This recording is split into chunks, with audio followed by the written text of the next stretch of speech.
Well, welcome to this series of events organized on the year of the 200th anniversary of the death of Napoleon. Today, it's a very great pleasure to welcome Sudhir Hazareesingh to the Maison Française d'Oxford.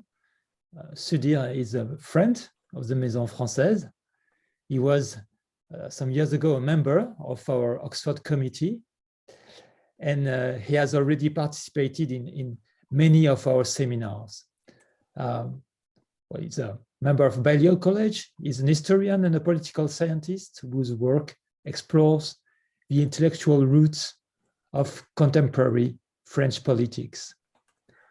He's a Francophone and is familiar with all the quasi-secret places where historians dig up the archives that allow them to dust off the mythical figures of the French national narrative.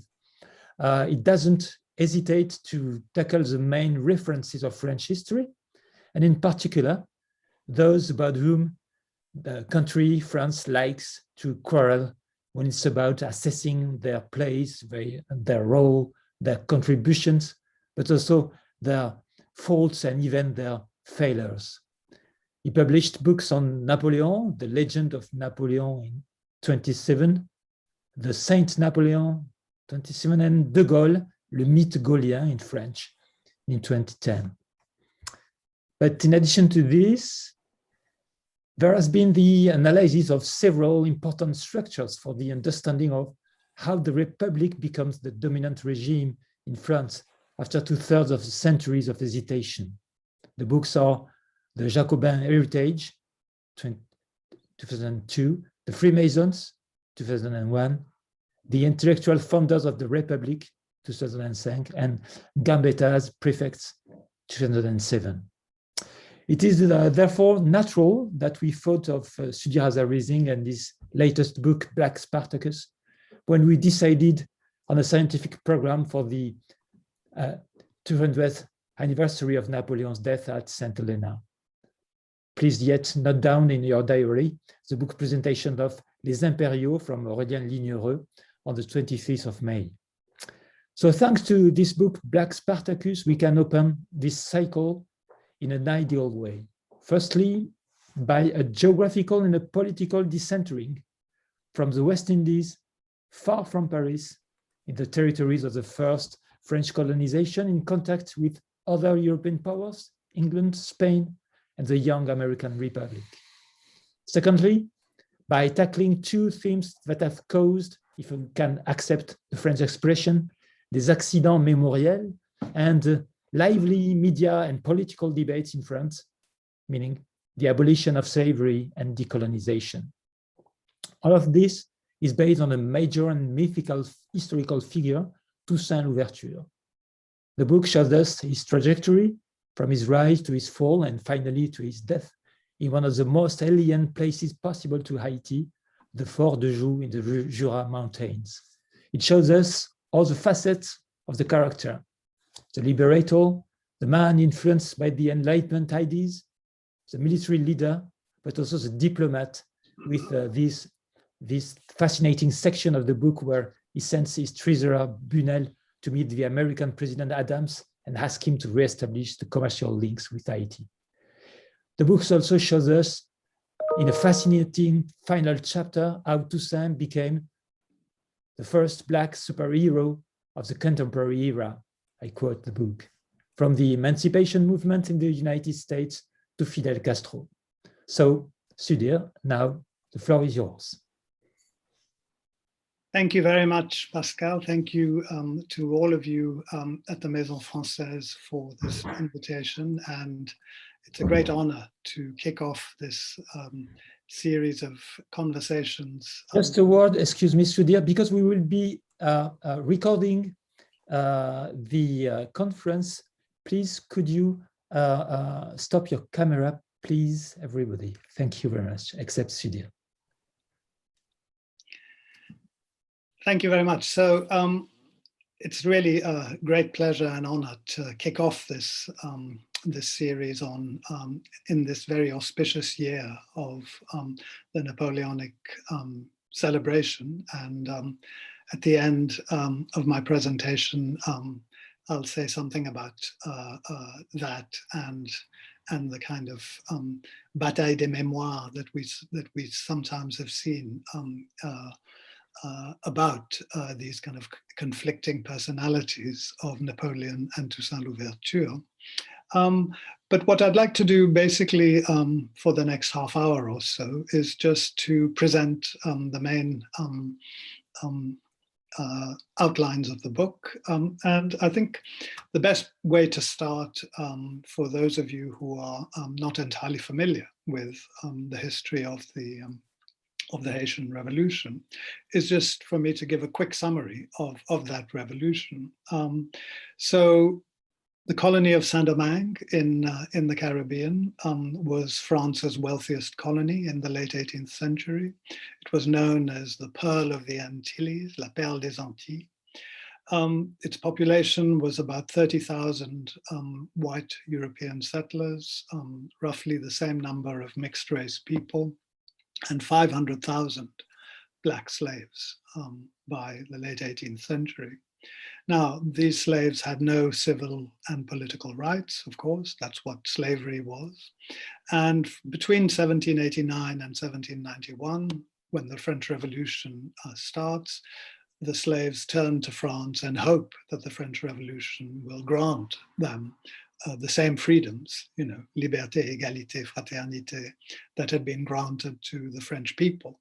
But this didn't happen. And therefore, in 1791, the slaves of Saint-Domingue took matters into their own hands and launched their revolution. This is a revolution which very rapidly leads to a breakdown in the established system of order in the colony. And by 1793, the local French authorities are forced to abolish slavery. And a year later, in 1794, the French Convention in Paris did the same thing and abolished slavery in all French colonies.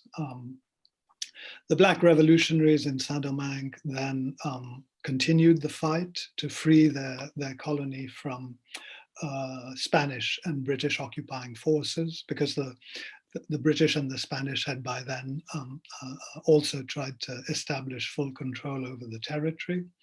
And this is where Toussaint Louverture, who is the leader of the slaves in revolt, emerges and becomes the dominant political figure. And I tell basically the story of his rise to power in the book. He becomes a general in the French Republican army. And in the second half of the 1790s, he sidelines successive French colonial envoys, establishes political and commercial links with the United States, as Pascal mentioned a moment ago. And in 1801, unified the whole island of Hispaniola. On the eastern side, the island had been under Spanish control, and on the western side under French control. So he unifies the whole territory and promulgates a republican constitution which abolishes slavery forever. Unfortunately for Toussaint, this displeases Napoleon Bonaparte, and he sends a military expedition to overthrow the Louverturian regime. Toussaint is captured in 1802, but he organizes a general insurrection, and his lieutenants are able to fight off the French invaders, and the newly independent state of Haiti is born in 1804. So that, in a nutshell, is the whole story. It's a very complicated story, but one has to also get a kind of bird's eye view of it all. And this is it, right? It's something that starts in 1791 and ends in 1804 with the declaration of Haitian independence. Before I delve more deeply into the story of this revolution and the story of Toussaint Louverture himself, I want to say one further thing by way of introduction, and it's also a way of introducing Toussaint Louverture. And the further thing I'd like to say by way of introduction is, or rather the further question I'd like to ask is why did this revolution succeed? One of the things we know about enslaved populations across the Atlantic world in the 18th century is that they rebelled, revolted, they launched insurrections almost everywhere where they were present. And we have documented evidence of these insurrections in Jamaica, in Venezuela, in Cuba, in the United States itself. When Napoleon brought back slavery in Guadeloupe and Martinique, there were attempts to stop that as well. But the question is, why did all of these attempts not succeed? And why was Saint-Domingue the only place where this revolt of the enslaved people succeeded? I think there are 5 reasons. It's to do with numbers, firstly. You know, there are 500,000 slaves, and the vast majority of them, at least initially, support the insurrection. It's to do with ideology. There's something very distinct about the ideology of the Saint-Domingue resistors, which I'll come back to. It's to do with military organization, a combination of traditional methods and what we now call guerrilla tactics. We often associate guerrilla tactics with the Napoleonic Wars a decade later, but actually the resistance fighters in Saint-Domingue had already initiated basically that tradition. It's to do with political organization, and above all, it's to do with leadership. And in all of these respects, Toussaint Louverture is an absolutely pivotal figure. So I think if you really want to understand why this insurrection succeeds, one has to, of course, there are wider social and ideological reasons, but they're all connected in an absolutely fundamental way to the figure of Toussaint Louverture himself.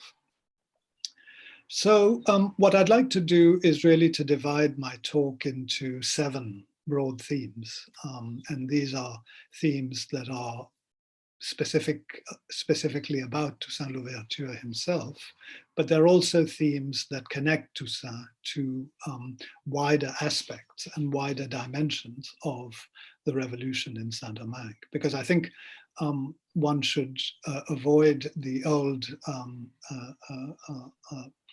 the classic problem, which one sometimes faces when one is writing about one person or writing a biography, which is to exaggerate perhaps the role of one individual. And I try to avoid doing that in the book. And I'm always very conscious that what makes Toussaint such a successful leader is that he's a product of his time, and that he's connected to these very vibrant, very dynamic social and economic forces that are surrounding him. And so in that sense, I think the first big theme that one has to appreciate when thinking about Toussaint Louverture and the Haitian Revolution is that it is a revolution in the age of revolutions. In other words, this is a revolutionary period in global history. And of course, as soon as one says that, one thinks of the American and the French revolutions. So for a long time, the Haitian Revolution was perhaps slightly sidelined, not taken as seriously as the American and French revolutions. But I think recent waves of scholarship have shown us that the Saint-Domingue Revolution is actually the most remarkable revolution of this period. And I think it is the case because it's the most comprehensive and the most radical revolution, certainly when you compare it to the French and the American revolutions, because the revolution in Saint-Domingue is all at once an anti-imperial revolution, a democratic revolution, a republican revolution, a racial revolution, because race is something that is at the heart of it, as I will talk about in a moment. And of course, it ends as a war of national liberation between 1802 and 1804. It's basically the whole of the people of Saint-Domingue who rise up in arms against the French and fight for their independence successfully. So this is the most comprehensive revolution of the age of revolutions. And I think that's initially why this is such an important and such a dramatic event, which Toussaint Louverture is at the center of. It is a very broad and very comprehensive revolution. Secondly, it's of course a revolution in which slavery is at the heart. Slavery is an absolutely central feature of this revolution. And I would say that slavery is a unifying feature of the Haitian Revolution. Of course, it's the reason why the revolution begins in 1791. It's the revolt of the slaves themselves. But it's also, and this is where I start to talk specifically about Toussaint Louverture himself, when you look at Toussaint's strategic objectives throughout this period of the 1790s and early 1800s, you see that emancipating his people and protecting them from a return to slavery are his fundamental objectives, right? I mean, he never deviates from those two objectives. You know, he's fighting for the emancipation of his people, and from the second half of the 1790s, he's fighting to stop them from being re-enslaved, whether it's by the British in the second half of the 1790s or by the French in the early 1800s. And when we look at the War of National Liberation itself, the war between 1802 and 1804, this is fundamentally a war about slavery. It's a war that the French who come back to Saint-Domingue, they come back to Saint-Domingue essentially as part of a project to re-enslave not only the people of Saint-Domingue, but also the people, the inhabitants of all the other colonies that are under French control. And of course, in other French colonies, they are successful in places like Martinique and Guadeloupe, but not in Saint-Domingue. So this is a war about slavery in an absolutely fundamental sense. So when we think of Toussaint Louverture and we think about one of his fundamental strategic objectives, it is this war against slavery, which is one of his defining features. Thirdly, and closely related to the second point, Toussaint Louverture and the Haitian Revolution are fundamentally concerned with the question of race. Of course, when you talk about slavery, you talk automatically about race. You know, the two things are fundamentally connected to each other, because slavery is based on a racial hierarchy. You know, you have white people right at the top, mixed race people below, and black people right at the bottom. And it's a feature of the system of slavery before 1789 that civil and political rights are denied to the rest of the population. The only group of people who fully enjoy civil and political rights are white people. Even mixed race people before 1789 did not have full civil and political rights, even if they owned slaves. That was one of the many paradoxes of pre-revolutionary Saint-Domingue. And it's in this context that I think the concept of fraternité, brotherhood, takes all its importance. Because for me, Toussaint Louverture's main political idea, his main political goal, is to promote fraternité in Saint-Domingue. He talks constantly about fraternité. He refers to the citizens of Saint-Domingue as his brothers, as his frères. And I think to understand his notion of fraternity, you have to see it in two complementary dimensions. On the one hand, it's about forging unity among the Black population of Saint-Domingue. And here one needs to remember that this was a population, a Black population that was very diverse. A majority of them were not born in Saint-Domingue even by the late 18th century. They were born in Africa and captured and forcibly transported to Saint-Domingue. And of course, they didn't speak, not only did most of them not speak French, they didn't speak the same languages or share the same systems of belief or the same religion. So these were people who were very separate in terms of their sense of identity. And Toussaint Louverture's great objective, which he succeeds in realizing, is to unite them, uniting the Black people.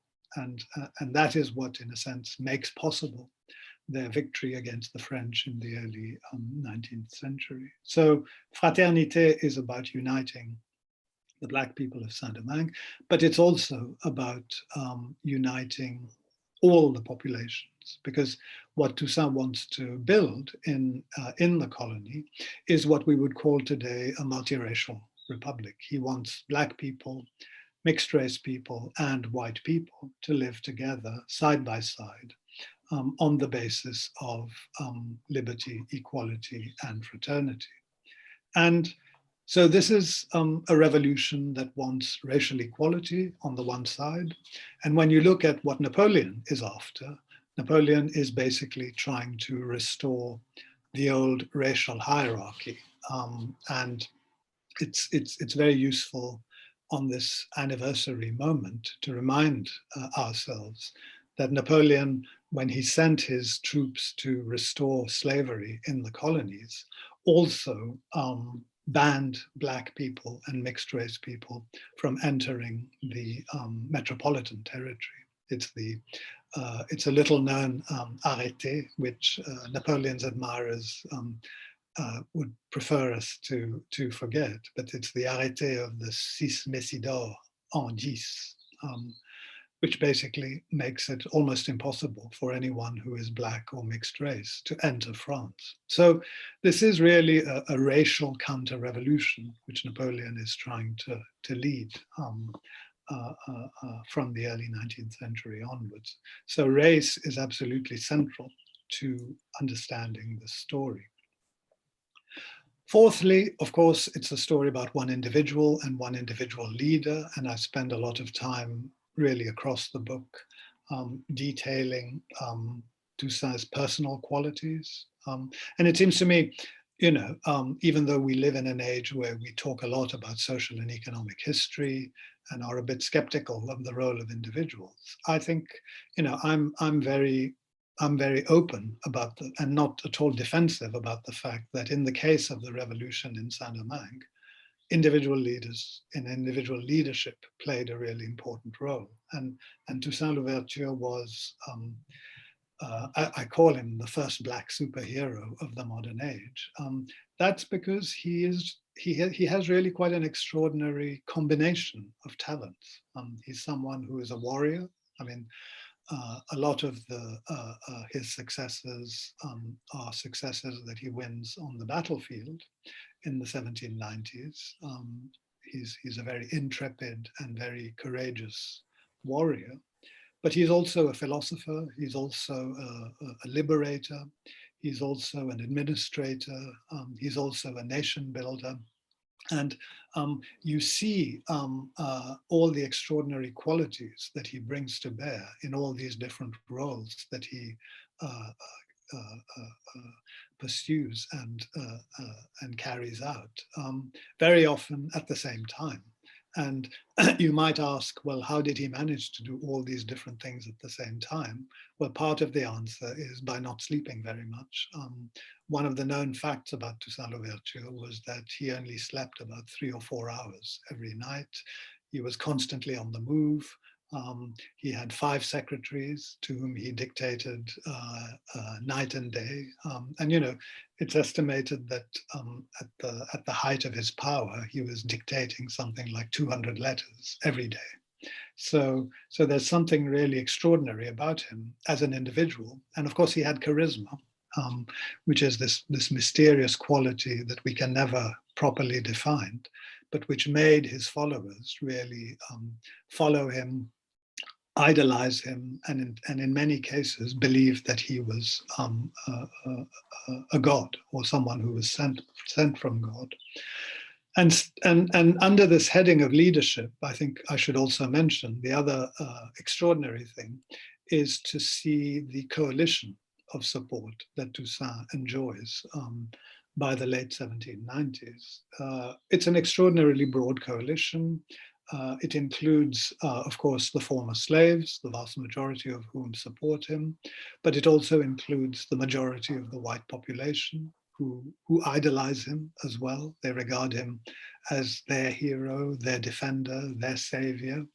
And that's because Toussaint is promoting this policy of reconciliation and national unity. So he's supported by a majority of, you know, white people and black people. His relationship with the mixed race population is a bit more complicated, and I might talk about that a little later. But there's no doubt that he was supported by a vast majority of the population in the colony. So that's Toussaint as a leader, and that leads me naturally to the 5th area that I wanted to just say 1 or 2 words about, which is his republicanism. Now, Toussaint is a revolutionary, and he is a revolutionary who lives in the age of republics. And of course, he is therefore a republican. But I think this is where perhaps the literature, even the literature that's been very positive about Toussaint Louverture, has perhaps been a little too narrow in its appreciation of him, because Toussaint Louverture, even by his admirers, has been generally portrayed as a disciple of the French Revolution, and only a disciple of the French Revolution. And he played along with that to a certain extent himself. You know, French colonial administrators presented him as the avenger of the New World, as described by the Abbé Raynal in his Histoire philosophique. And it suited Toussaint for the French to see him as just as a disciple of the Enlightenment, just as a disciple of French rationalism and French republicanism. But actually, when you look at him more closely, as I had the privilege to do in my book, and looked very closely at his writings, at his speeches, at his exchanges with various people in his correspondence, what you see is that he's also a son of Africa, someone who has inherited the religious, scientific, and military traditions of his ancestral people, the Alada people.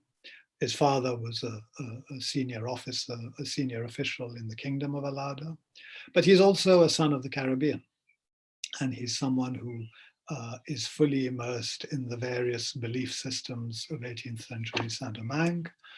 And of course, that includes Catholicism. He's a devout Catholic, and he's not afraid to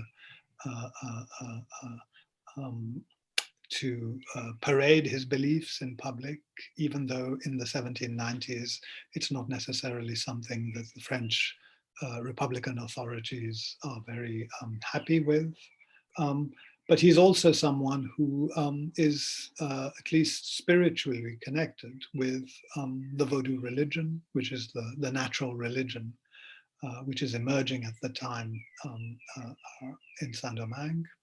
And he's also someone who fully understands, even though he doesn't practice it in exactly that same way, he fully understands the resistance ideologies of the Marron rebellion tradition in Saint-Domingue. Because the fundamental fact that one has to remember is that the slaves, the enslaved men and women of Saint-Domingue, did not wait for the French Revolution to tell them that slavery was a bad thing. They had been rebelling and resisting their condition for decades before 1789 and 1791.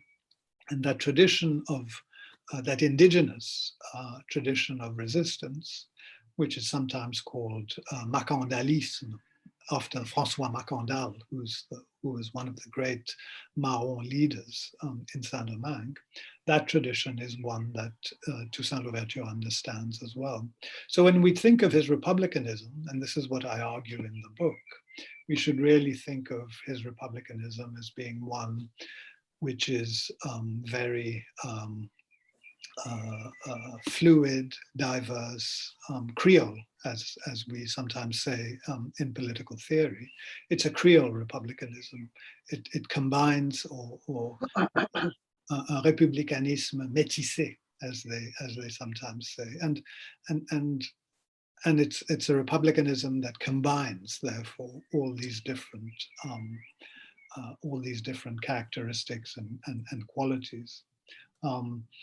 And in fact, a nice little example of that is the name Louverture itself. As you know, slaves were not given full names. You know, they just grew up, and if they had a name, it was a name that was associated with their plantation.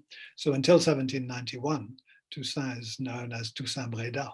But when he joins the insurrection, he takes on a new name that he chooses for himself, and that name is Louverture. And for a long time, people believed that that was a name that was connected with the French Republican tradition, the tradition of enlightenment. Ouverture, of course, means opening, and is very much part of that Enlightenment way of thinking. But actually, when you look more closely, you see that Toussaint Louverture, the word Louverture, is also a nod to the Vodou tradition, because one of the spirits in the Vodou tradition is someone called Legba, Papa Legba. And Legba's role is to act as the gatekeeper, to allow people to make the transition from an older life to a newer one, from an older bad life to a newer, better one. So Toussaint Louverture, when he chooses that name, he's also speaking to his supporters, to his constituency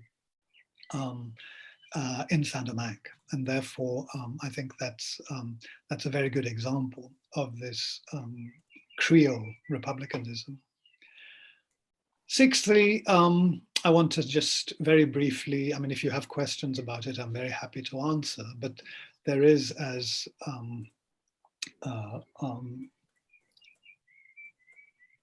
I talk basically in the last two chapters of the book of the way in which Toussaint and the Haitian Revolution inspire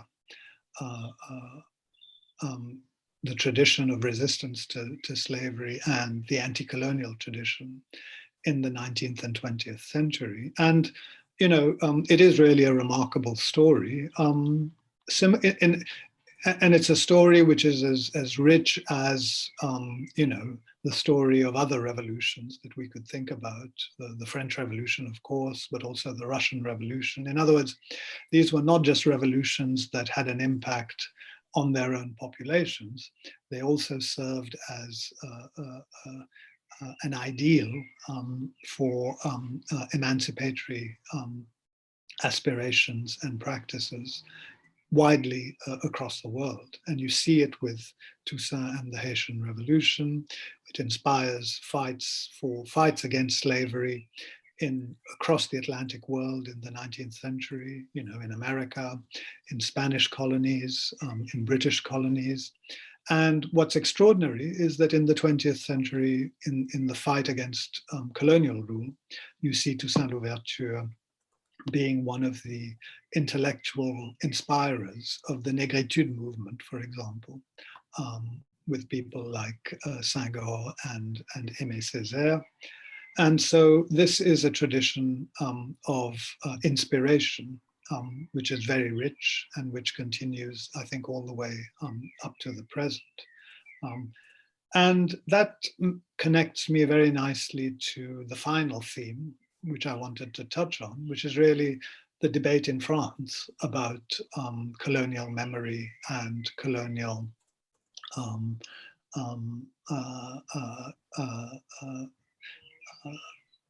remembrance, as it were. Because of course, as we all know, in France, for the past few decades, there has been quite an important debate about how colonialism should be remembered in France and how it should be talked about. And the 200th anniversary of Napoleon has been an opportunity, as it were, to open up that discussion a little bit more and to talk about really the importance of this tradition of resistance.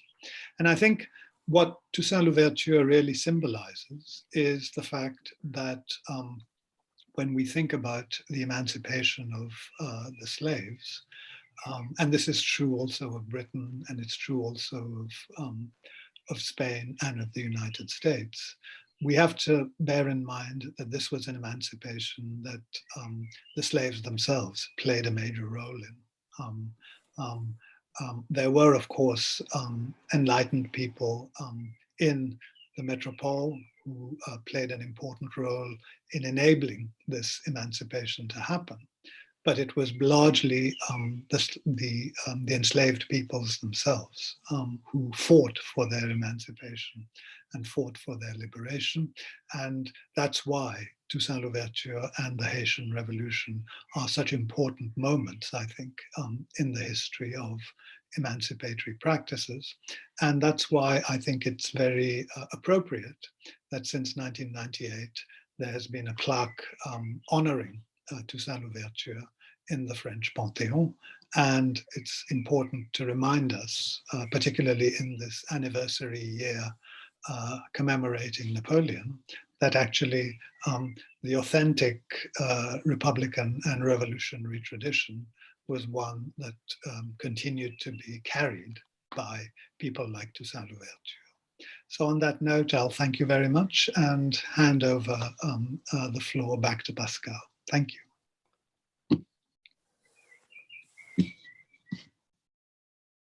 Thank you very much, Sudhir, for this very fascinating presentation of the book.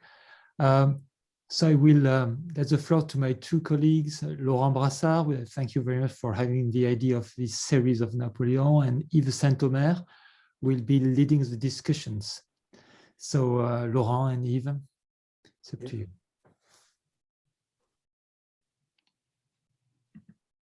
Laurent, do you want me to start or do you want to start?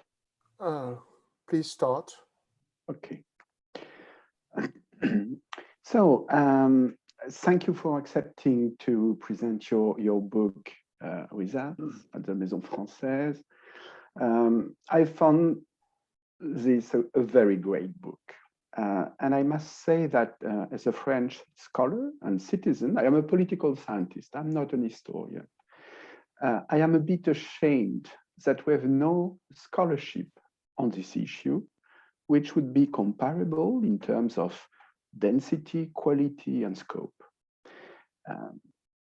You put slavery in the center stage of the age of revolution. It's a dark side of the French history, and still, until now, in the French common knowledge, what remains is that we, the French, were the first country to abolish slavery.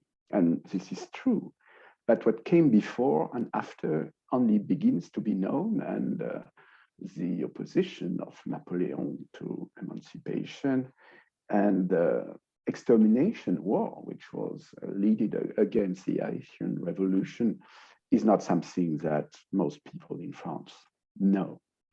And as you said in your presentation, the fact that the abolition of slavery was the product of an autonomous revolution of the slaves themselves is not part yet of the common understanding of what happened at this time.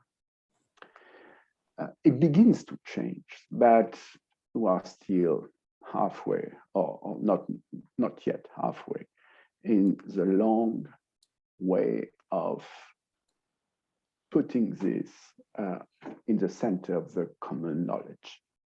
I find your book particularly remarkable for a couple of reasons. The extensive use of primary sources, including private letters and archives. The fact that you take seriously the views defended by Toussaint himself, rather than simply explaining Toussaint from the outside. And this doing, you make justice of one of the greatest figures of the revolutionary decades at the turn of the 19th century.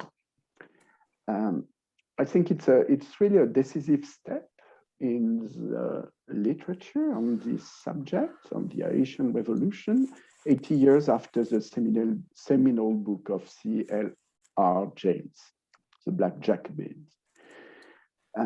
It's really well written, clear, enjoyable.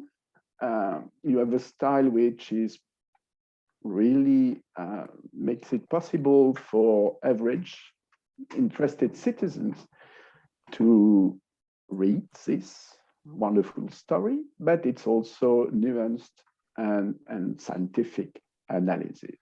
So you put the scientific research, you offer this to the wider public sphere, and I think that we should have more books in social and human sciences which follow your example. And I would like also to add that it's not often that contemporary readers, citizens, and scholars really understand how important Haiti and the West Indies were at this time. I mean, what happened at this time is fundamental because it led to the abolition of slavery, but it is also important because it was one of the centers of the world economy at that time. It was the most productive colony in the world, probably. It represented a large part of French external trade at the time. It was crucial for the French Empire. It was a key resource, especially for sugar. And to some extent, one could say that West Indies and sugar were a bit like the Middle East and oil at the end of the 20th century. And this is why also this revolution, which was so radical and so comprehensive, as you described it, was also so influential. The British Army sent a number of soldiers to Haiti comparable to those who were sent against the English North American colonies. And it was one of the worst disasters of the British Army in the modern times. The French sent a number comparable to the l'expédition d'Egypte. And again, it was a big disaster. So it brings together quite crucial events in one very important part of the world. And when we know more, yeah. Please. Now? Okay, bye. See you at 6. I'm not sure if I'm gonna connect, but maybe. I'm not sure if I'm gonna connect at 6, but maybe. Perhaps Jose Valenzuela, you could close your microphone, please.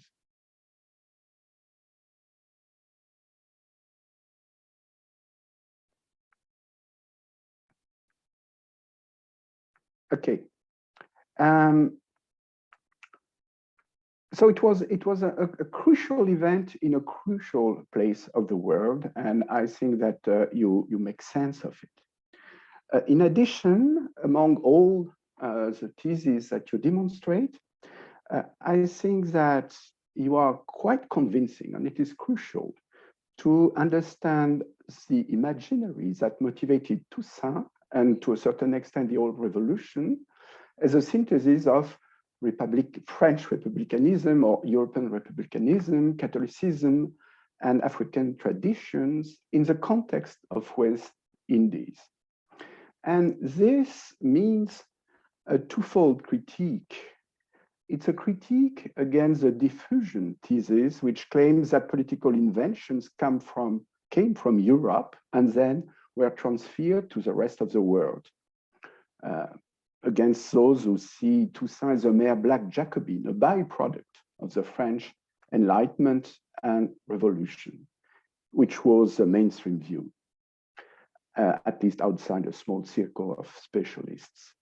But it's also a critique against a new tendency in some post-colonial and postmodern circles, which make a rigid dichotomy between the identity, the knowledge, rationality, and normative ideals of the subalterns on the one hand, and the European ones on the other hand. And you show that the Haitian Revolution and its leader were not reducible to French republicanism, but would not be understandable without it. It was a logic of hybridization. And I think it's a more global lesson. I have three questions. The first one, Toussaint's the French invasion. This question relates to your account of Toussaint's last year in Saint-Domingue. In the whole book, you convincingly demonstrate Toussaint's great skills, military, political, diplomatic, moral. And you show that most of the critiques are short-sighted because they don't take the quite difficult context of the Haitian Revolution into account. And in order to be realist, one had to understand, as Toussaint did, the global context in which it took place, the fact that Haiti was not self-sufficient, and so on and so forth. Still, C.L.R. James, who to a large extent shared your views, was much more critical of the last years of Toussaint in Haiti. Basically, he claimed that Toussaint was too attached to the relation with France, and that when the decisive struggle came, when he knew that Bonaparte would send an army to put an end to this revolution, he did not prepare enough, neither the people nor his small cycle. He still had illusions about France. This cost him the life, and probably the life of thousands of Haitians. As a naive reader, I found this convincing, and I've not found this in your book. So could you explain what is your view of this last moment of Toussaint's rule? The second question relates to the figure of the patriarch. Toussaint is the first Black superhero. This is convincing, but is he only a superhero? When you describe Toussaint's rule, the reader familiar with South American literature, both novels and scientific one, thinks that he was also perhaps the first one who embodied a model that one can find in the Latin American literature, from the Autumn of the Patriarch, or the General in his Labyrinth from Garcia Marquez, the Feast of the Goat from Vargas Llosa, the Kingdom of this World from Carpentier. The great leader around which the whole system is organized, who decides the most important policies, but also very often the details of the policies. The leader who takes care of the morality of the people. It's not simply authoritarianism. It is a personalized, charismatic, and patriarchal way of embodying the community. There are good versions, say Toussaint or Bolivar, who aim at the common good, and there are bad versions which are more frequent. But as soon as you put such a system in place, the problem of the succession becomes a crucial and challenging issue, and one could say that it was also tragic in Haiti.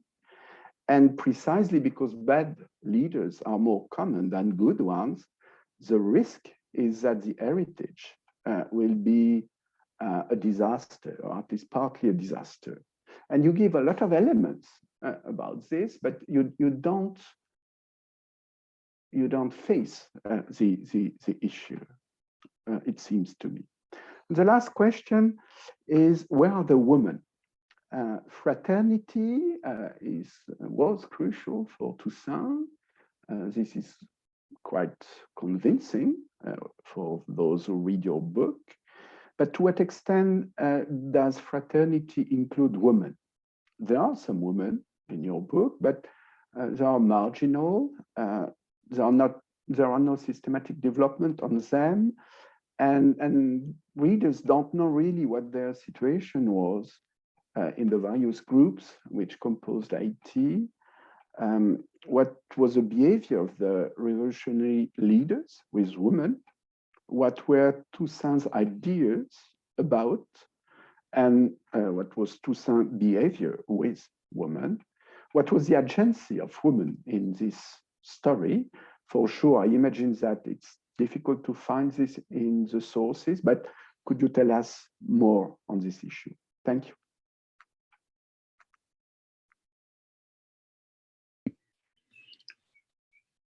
Thank you very much, Yves.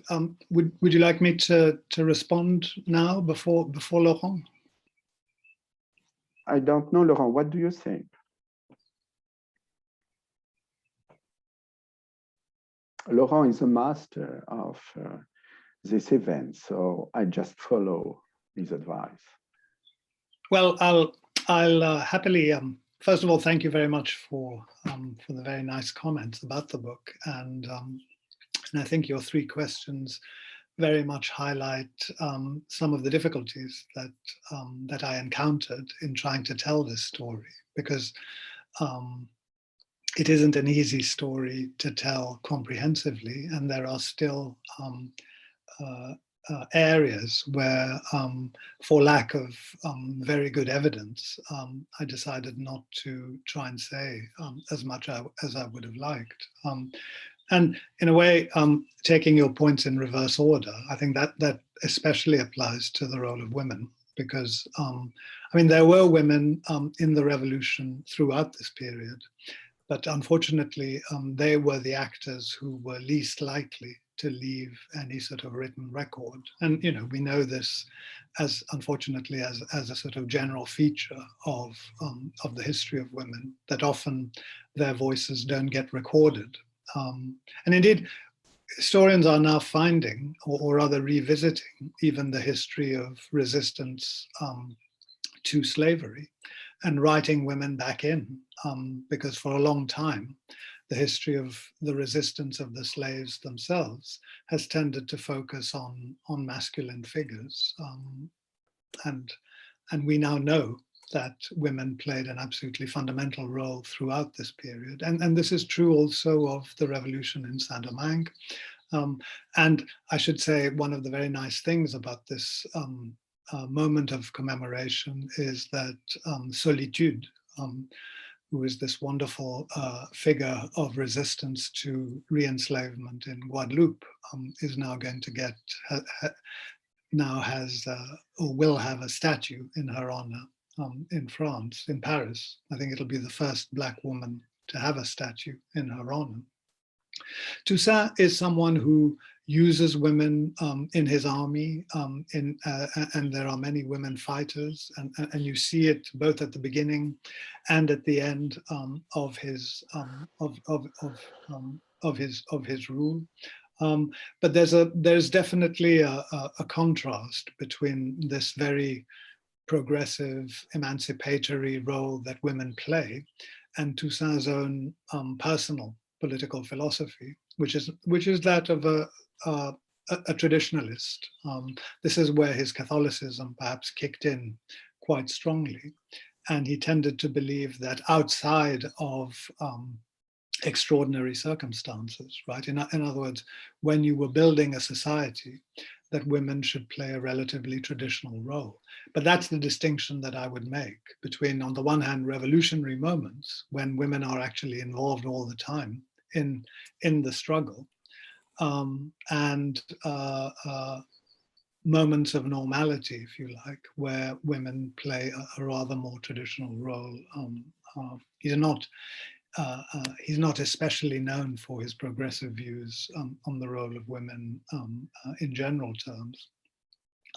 Comparatively, yes, I think there are a number of interesting features, and there's a really great book that the American historian David Bell has just published, in fact, called Men on Horseback, which has 5 chapters on 5 great figures at this time, as it were. It starts with Paoli in Corsica, then Washington in America, Bonaparte before he becomes emperor, Toussaint Louverture, and then Bolivar, and it's a sort of comparative analysis of leadership and charismatic leadership. And what you see is that this is, it's going back to this point, that there's something structural going on here, right? That this is about how revolutionary cultures produce this kind of heroic leadership, and these leaders have many similarities and many similar features. And I'm very pleased to say that one of Bell's conclusions is that of these 5 figures, he thinks that Toussaint Louverture is the most remarkable. And of course, I agree with him in that respect. Your first question, was Toussaint a bit too blasé in his final years? Did he not do enough to prepare for the French invasion? Well, I think I show in the later parts of the book that he thought about nothing else.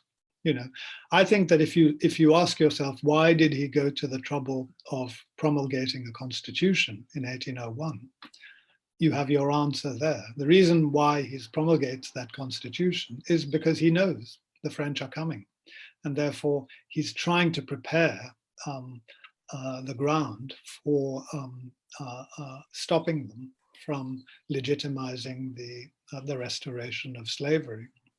But he puts up coastal defenses.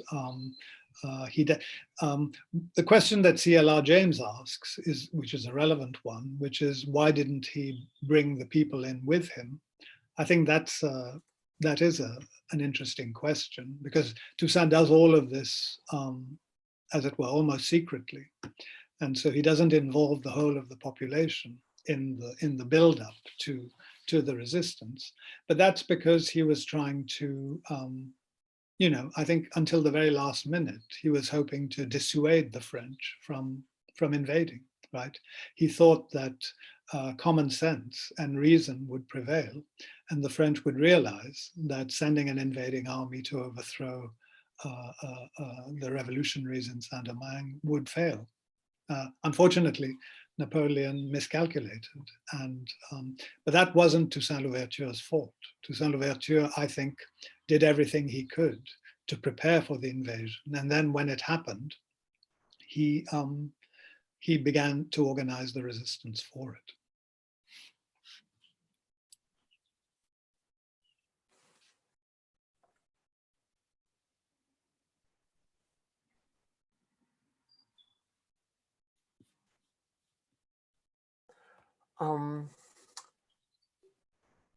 Good afternoon, Sudhir, and thank you so much to be here with us. I would like to apologize if my remarks are often identical, often close to these of my colleague Yves. Thank you, Sudhir, because this is a precious biography you wrote. This is a precious biography about Toussaint Louverture. Precious because it's a cultural and intellectual biography. You give us some keys to understand the political itinerary of Toussaint Louverture and its cultural and ideological background. And I must thank you because reading your biography was a pleasure and an exciting moment. First, I would like to wring the neck. I would like to set the record straight about a myth or a cliché. French or French-speaking historians are not interested in the colonial and slave past. It's false. I would like to remind you that this history has been the subject of a real historiographical trend in France over the last 20 years. Since the bicentenary of the French revolutions, Toussaint Louverture's personality has been the subject of 5 biographies or studies by French historians, Pierre Pluchon, Jacques de Conat, Philippe Girard, Laurent Dubois ou Bernard Guénaud. English-speaking historians such as the Canadian Claire Flick, for many other examples, have also taken an interest to Toussaint and Haiti. And I would not forget to mention the fertile French-speaking Haitian historical school. You know very well these historiographical debates in France and also outside France. Our first chapter and our last chapter prove it. In short, Toussaint Louverture is not an unknown political man. On the contrary, he has become one of the best known personalities during the era of the revolutions for the last 20 years. This abundance of books and works on Toussaint Louverture means how big are the difficulties to understand this man's career, because his ambiguity as a man and his ambiguity as a political leader. Born a slave to a father who was part of the slave elite, freedman later, head of a small moribund coffee farm before the revolutions, and owner of 13 slaves, including the future Jean-Jacques Dessalines, the future president of the Haitian Republic, educated and Catholic, with a good network among the free people of color. He emerged as a public figure during the insurrection of the slaves in the north of Saint-Domingue in August 1791. From 1796 onwards, he became the main political figure of the island, to the point of creating a personal power in the name of the French Republic. But he is also known for some controversial measures, starting with the Iceland constitutions, which he developed both towards autonomy and towards dictatorial power and agrarian capitalism to rehabilitate the plantation economy. The sinuosity of his political path makes Toussaint Louverture a controversial figure in the historiography. You said it. Your first chapter shows us how well you have mastered this historiographical debate. You want to find your own way of comprehension of Toussaint Louverture personality. Your way rejects the Philippe Girard's thesis, which portrays Toussaint Louverture as a political opportunist, albeit one motivated by a desire to put an end to slavery. You reject Pierre Pluchon's thesis, which portrays Toussaint Louverture as an honest man, deeply rooted in the values of the old regime. And you distance yourself from CFK James' thesis, which portrays Toussaint Louverture as a black Jacobin, deeply influenced by the ideas of the European radical enlightenment. If your Toussaint Louverture is a hero of our time, you too, dear Sudhir, you are an historian of our time. To understand Toussaint Louverture life, you are using the latest concept and method of cultural history, particularly the subaltern history, and political science with historical methods. Many of political hopes and cultural expectations are concentrated in your Toussaint Louverture biography.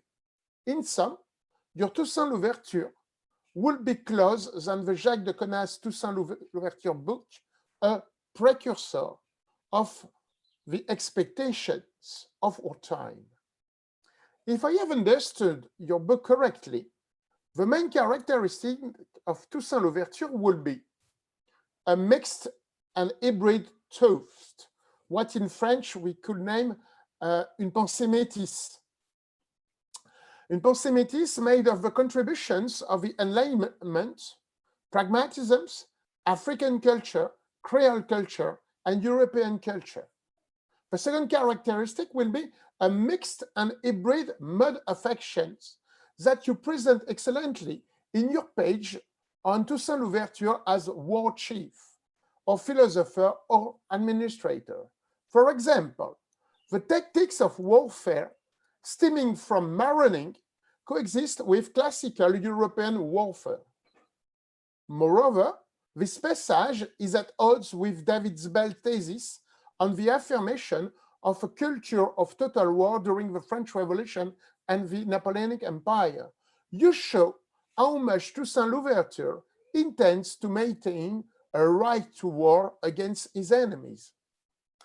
Third characteristic, a mixed and hybrid spirituality made of deep Catholic faith and some voodoo cult. In fact, in your figure of Toussaint Louverture concentrates all the virtues of cultural mixing and cultural hybridations. The cultural hybridity of Louverture, in French, and you said it in your presentation, that in French, Louverture means open, is therefore that of its name. Toussaint is open to the European ideas of enlightenment, to the legacies of the struggle of the slave, particularly the Candle uprising and the Maronage traditions of struggle. He is open of the struggle of free people of color, particularly the struggle of Vincent Auger. His mind is open to African race and to the knowledge of the societies of the white colonists and the free people of color.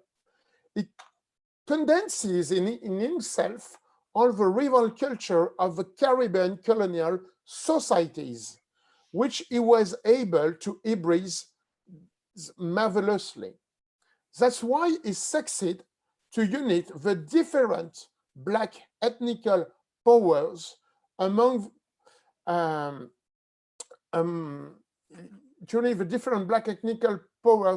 the slaves in Saint-Domingue.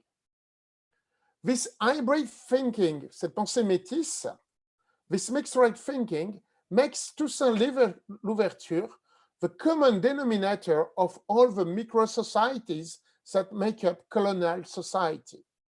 You pertinently show that if he emerged from the political shadows during the slave insurrections of August 1791, it is not primarily in his capacity as a military leader, but fully because he knows how to be the perfect intermediary between the four leaders of these insurrections.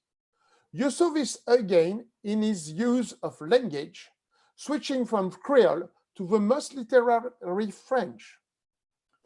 The overbrand new characteristic of your Toussaint Louverture is his deep-root Republican ideal. In short, apart from his stature as a war leader, there is something of Nelson Mandela in your Toussaint Louverture.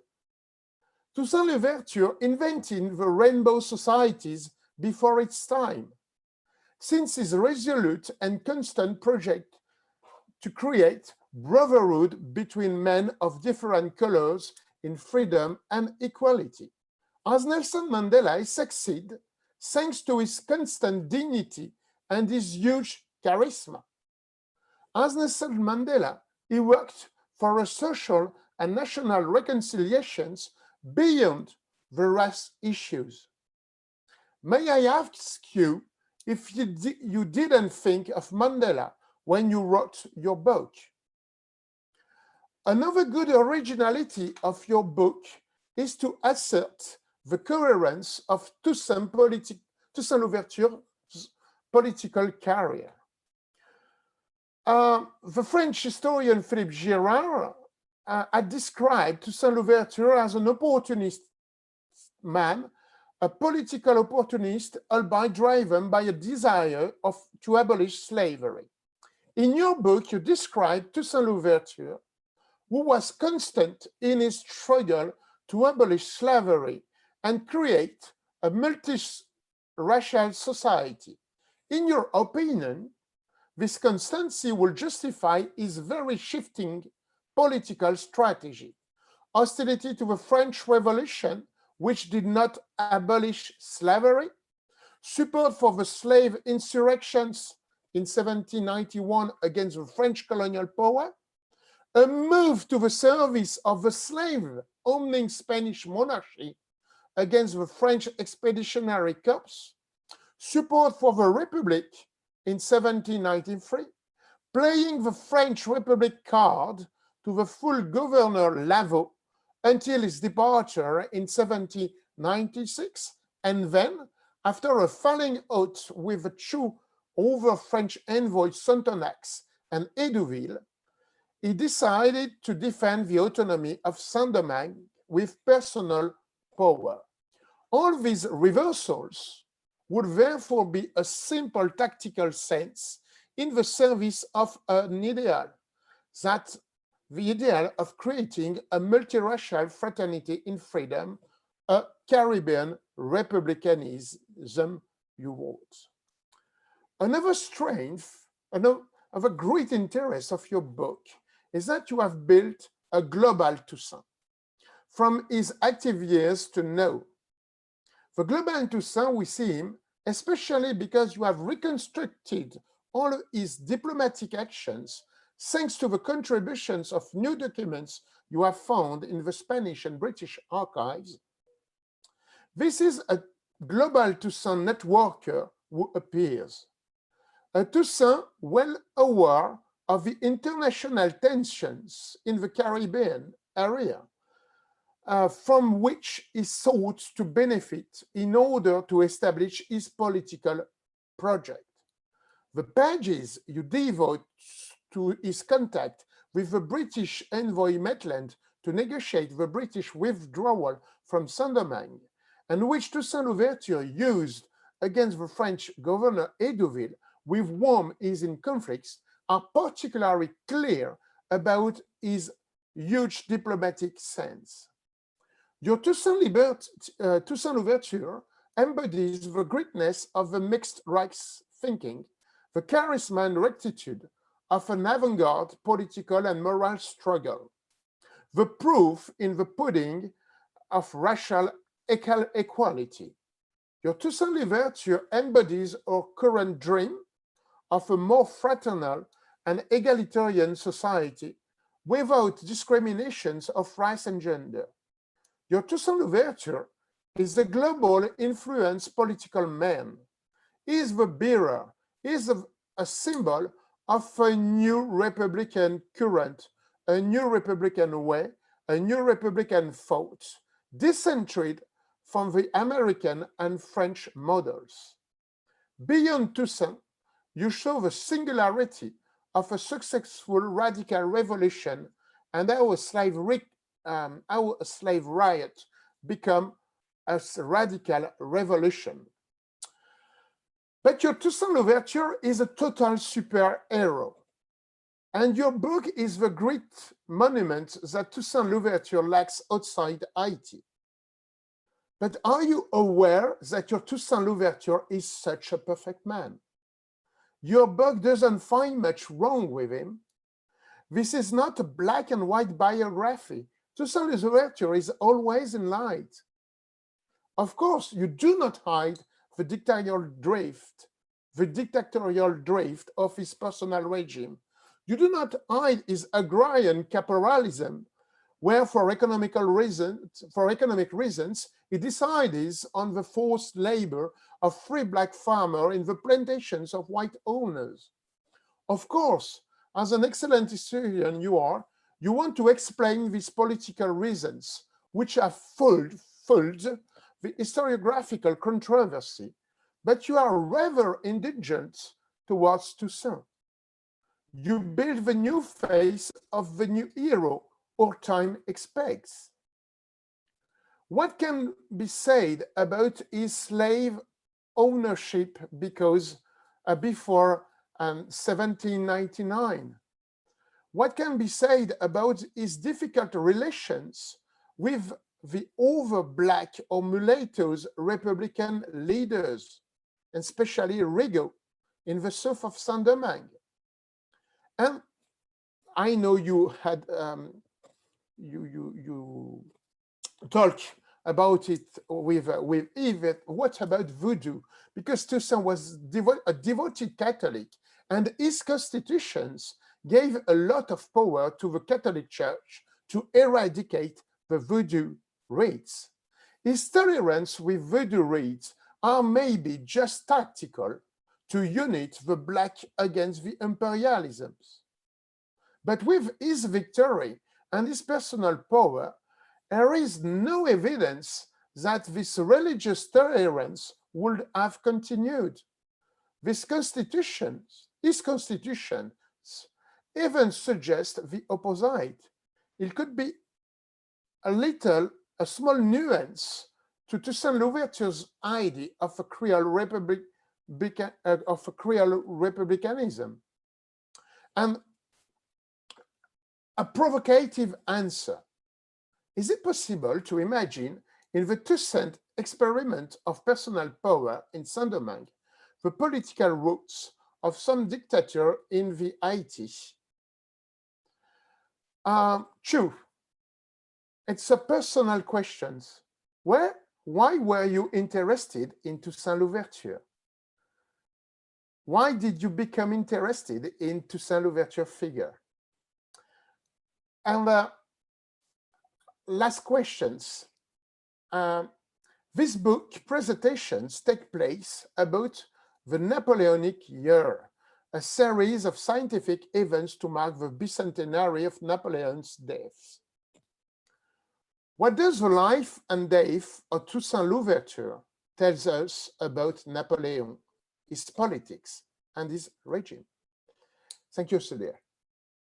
Do you want I repeat some questions? No, thank you, Laurent. I got them all. Thank you very much. And thank you for this very thorough and generous reading of my book, and for all these really interesting questions. I'll start with why I became interested in him, which is, I suppose, the natural place to begin. As Pascal kindly mentioned in his introduction, I've spent a lot of my time working on various French either figures or systems of thought. And in a way, I've worked a lot on republicanism and on important leaders, people like Napoleon, people like de Gaulle, people like Gambetta. And what I wanted to do was to write a book about French colonialism, about which I hadn't done anything yet. And given my previous interests in republicanism and in big figures, it seemed fairly obvious that one of the likely people was going to be Toussaint Louverture. And once I discovered that there were all these wonderful archives that a lot of people hadn't looked at, la cause était entendue. It was just very obvious and natural that I should spend some time with him. I think in terms of your earlier questions, yes, the comparison with Mandela is definitely one that came to my mind quite a lot. And I also wondered, actually, to kind of roll the camera forward, what a kind of successful Louverturian experiment might have looked like. And of course, one of the things with South Africa now is that at one level, it's a very successful country because it has managed the transition from apartheid to majority rule. But it's also a country where there are serious and severe economic disparities between the wealthy and the poor. And I suspect that a Louverturian regime would eventually have come up against similar contradictions, because Toussaint's policy was one which favored the big concentrations of power, whether they were economic or political. And I think that would have been something that he would have ended up facing. And I think there I would answer your question about, do I find him too perfect and do I have nothing critical to say about him? I would turn it round, really, and remind you and remind everyone that this isn't someone who's living in a kind of normal society where he has the luxury to be able to make choices. Almost all the time, he's facing the might of three ferocious empires, you know, the British, the French, and the Spanish, and the Americans as well, you know. And none of these empires are benevolent. None of them are thinking about the greater good of the people of Saint-Domingue. They want either to dominate Saint-Domingue or to re-enslave this country. So I think when you think about Toussaint Louverture's leadership and the choices that he makes, strategically and tactically, always remember that he's facing people who are basically coming to try and exterminate him and his leadership. So under those circumstances, does he always make the right decisions or calculations? Perhaps not. But I think a lot of the difficulties that he faces are difficulties that he faces because he's under such severe pressure, and that I think really explains why he feels he has to concentrate power to such a great extent in his hands. I mean, another way of answering that question is to say that these are revolutionary times, and I think what we would have wanted to see is what a Louverturian regime would have looked like if and when it was not faced with enemies from without and from within, which were trying to destroy it. But that's something that takes a lot of time. You know, I think if you compare it to the French Revolution, it's the same thing. How long does it take the French Revolution to settle into a regime that is more or less stable? It takes the French Revolution 100 years. Right? So let's not give Saint-Domingue, let's not ask of Saint-Domingue and its revolutionary leaders to deliver in 1 or 2 years what it took France and her republic 100 years to achieve. So that would be my frank answer to your equally frank question. And in terms of dictatorship and what happens to Haiti after independence, well, yes, to a certain extent, you could argue that the revolutionary politics may have played a role in that. But let's look at the examples that I just gave you, right? France, America. I mean, these were countries that had similar sorts of charismatic leaders, but over time, in the case of America, over a very long time, it took America nearly a century and a half to give equality to all its citizens, right? 150 years before Black citizens could enjoy full equality. So it wasn't absolutely given that this would happen, but it was possible to emerge out of a revolutionary culture into a system that was democratic and egalitarian. And I think it's possible that that would have happened to Haiti as well, were it not for the crime that was committed against Haiti in the 1820s and 1830s, which is the imposition of this terrible financial burden that the French government imposed on it, which basically meant that independent Haiti had to compensate the French slave owners, right? And as you know the story, this was something that completely crippled the Haitian economy, and it took them up to 1950 to pay back. You know, Guillaume Piketty, the economist, has calculated that if the French were to compensate the Haitians, and he thinks they should, and I agree with that view, that this would be 30 billion euros. And this is without interest, right? This is just the amount in today's money that the Haitians were forced to pay the French. And of course, when your economy is crippled to that extent, you experience political and social instability. And that's what happened to Haiti to a very large extent. That's not necessarily to excuse all the unfortunate things that Haitian political leaders might have done. But when you're dealt a very raw hand, it's very hard to make things better, as it were. So I think we shouldn't forget that debt that independent Haiti was saddled with.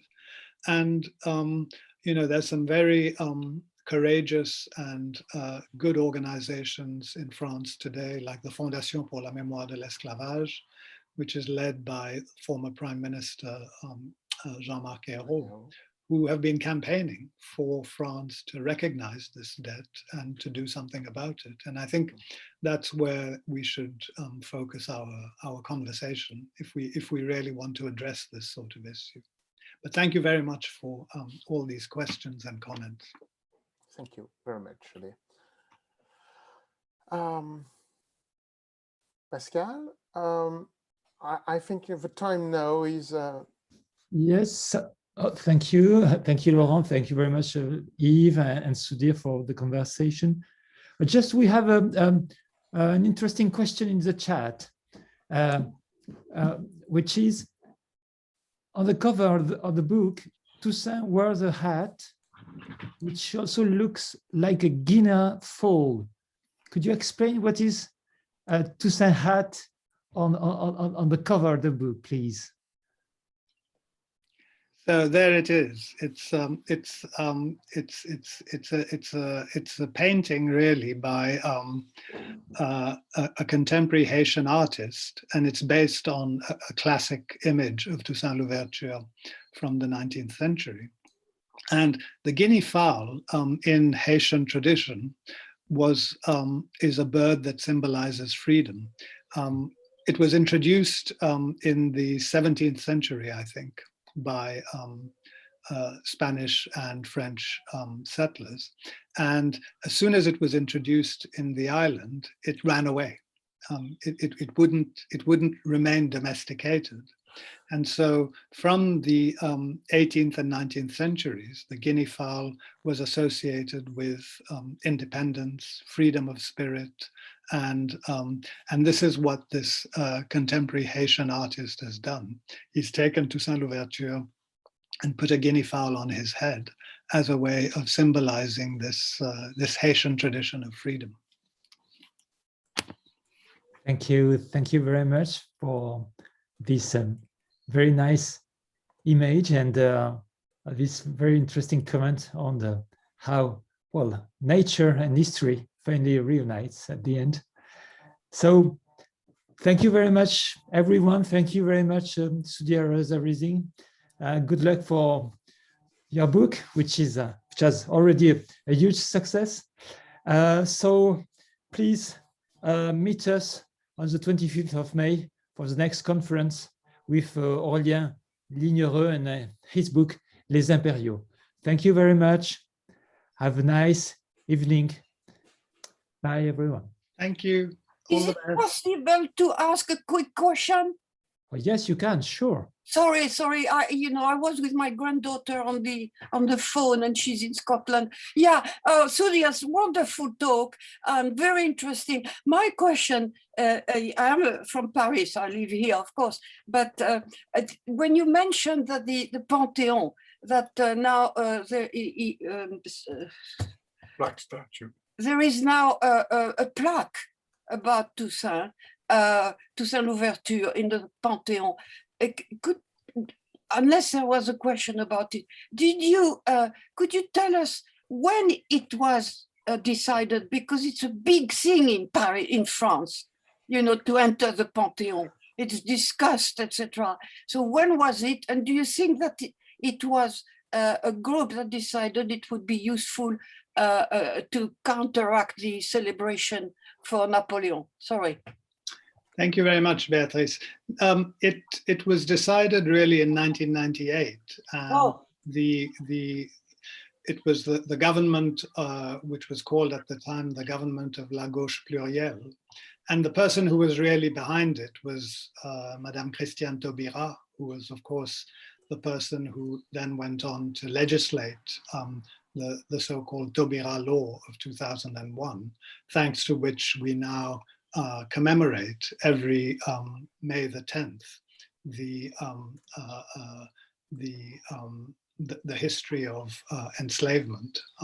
So she was the one who wanted Toussaint Louverture to enter symbolically the Panthéon. And I say symbolically because his actual remains have been lost. You know, when he died in the Fort de Joux in 1803, he was buried somewhere just outside the fortress, and that grave no longer exists. So we no longer have his body. But there is at least that symbolic plaque in the Panthéon, which commemorates his heroism and commemorates in a way his reintegration into the French national story. Thank you so much. Very welcome. Thank you very much. Well, perhaps the last question, excuse me, I missed one in the chat from Adam Griffith. What efforts were made by subsequent French republics and other European powers in the 19th century to diminish the achievements of Toussaint Louverture and the Haitian Revolution in the memories of the European consciousness? Well, that's an interesting complicated question. I mean, I think I can answer it really by talking about the difficulty that the French Republican tradition itself has had with dealing with the Haitian Revolution. And it was something that Yves mentioned very kindly in his remarks, that for a long time, the only way in which French Republicans have been able to talk about Toussaint and Saint-Domingue is by making them disciples, as it were, you know, obedient disciples of the French Republic. And of course, that doesn't work because it doesn't really explain why, you know, the French Republic had to abolish slavery twice. So, you know, it's a very complicated and messy story. You know, that France abolishes slavery, then restores it, and then abolishes it again in 1848. And if you want to tell that story properly, Saint-Domingue doesn't fit in at all. So the way in which the history of the abolition of slavery has generally been told in France, until quite recently, in fact, it's a story of French Republican heroism and grandeur. And the person that they celebrated was Victor Schœlcher, the man who piloted the abolition of slavery during the Second Republic. Now, Schœlcher is a very honorable and estimable person, but you know, the story of abolition is a much more complicated one. And Schœlcher's own status in Martinique is one which is very contested. But that perhaps is a subject for another conversation. Thank you very much. I'm afraid that's all the time we had for today. So again, thank you very much to all of you. Have a nice evening and see you next time for another event at the Maison. Thank you very much, Sudhir. All the best. Bye-bye.